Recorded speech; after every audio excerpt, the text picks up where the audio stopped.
আজকে আমি একটা ভিডিও দেখে অবাক হয়ে গেলাম। জামাতে ইসলামী এরকম নাটক কিভাবে সাজাইতে পারে? তাদের দ্বারা কি আদৌ সম্ভব এই নাটক করা? আমি প্রথম বিশ্বাস করতে পারি নাই। পরে ভিডিওটা অনেকক্ষণ পর্যালোচনা করে দেখলাম আসলে ভিডিওটা তো সত্যি। এখানে তো একটা নাটকের স্ক্রিপ্ট তৈরি করতে আছে জামাতের আমির শফিকুর রহমান। তো আপনার ভিডিওটা দেখেন, দেখার পরে এই ভিডিওটা নিয়ে আলাপ আলোচনা করবো ইনশাল্লাহ। তো ভিডিওটা শুরু করা যাক।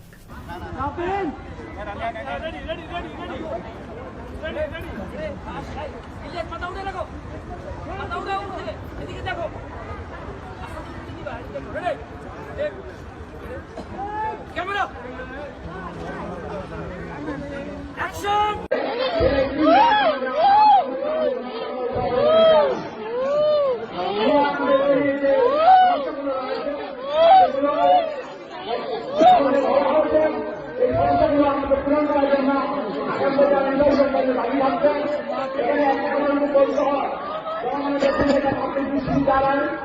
সরকারি মেডিকেল কলেজ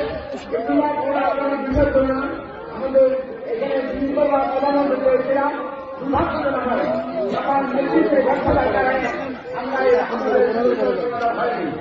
যারা আজকে আমার নতুন করে অর্ডার দিচ্ছেন তারা পূরণ করছেন, তারা অতীত ছিলেন পূরণ করেন নাই, বর্তমান তাদের অভিযোগ রাখতে পারবেন। তো আপনারা তো ভিডিওটা দেখলেন। জামাতের আমির শফিকুর রহমানকে প্রস্তুতি নেওয়ার জন্য বলতে আছে ভিডিওটার ভিতরে।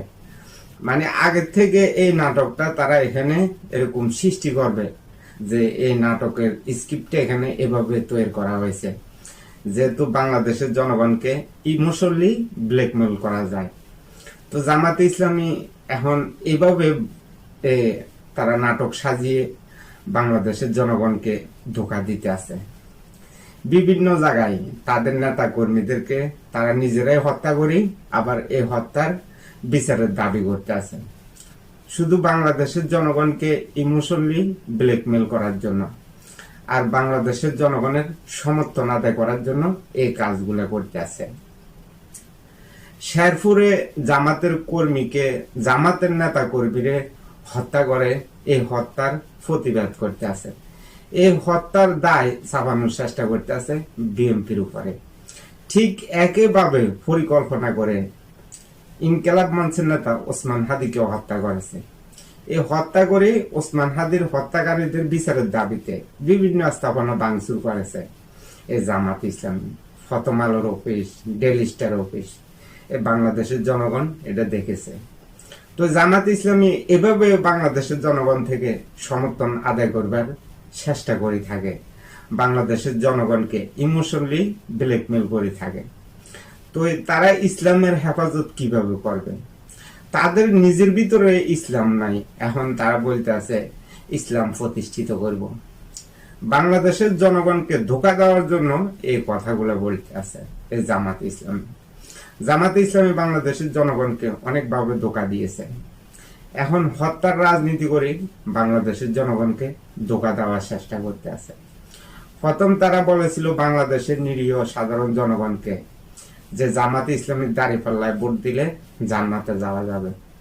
এই কথা বলে বাংলাদেশের সাধারণ নিরীহ মানুষদেরকে ধোঁকা দিয়েছে। এখন দেখছে যে এই ধোঁকা কাজ হইতে আছে না, তখন খুন খারাপের রাজনীতি শুরু করছে এই জামাতে ইসলামী, ছাত্র শিবির, এনসিপির নেতা কর্মীরা।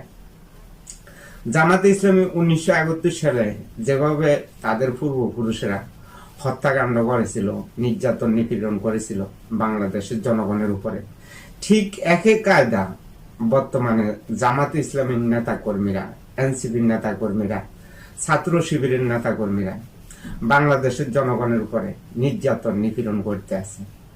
তাদের ওই পূর্বপুরুষদের দ্বারা অব্যাহত রেখেছে জামাত শিবিরের নতুন প্রজন্মের নেতা কর্মীরা, এনসিপির নেতা কর্মীরা।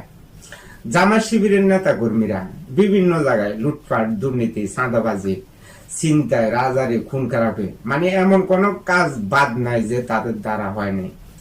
14 গ্রামে বিএনপির নেতা কর্মীদের উপরে নৃশংসভাবে হত্যাকাণ্ড চালিয়েছিল এই জামাত শিবিরের নেতা কর্মীরা, এনসিপির নেতা কর্মীরা। বিভিন্ন জায়গায় এভাবে নির্যাতন নিপীড়ন করতে আছে বাংলাদেশের জনগণের উপরে জামাত শিবিরের নেতা কর্মীরা। তো বাংলাদেশের সর্বস্তরের জনগণকে বলবো, ঐক্যবদ্ধভাবে এই জামাত শিবির এনসিপির বিরুদ্ধে প্রতিরোধ গড়ে তুলে তাদেরকে প্রতিহত করেন, নয়তো বাংলাদেশটা এই জামাত শিবিরের হাতে চলে গেলে স্বাধীনতা বিরোধীরা শক্তিশালী হয়ে যাবে।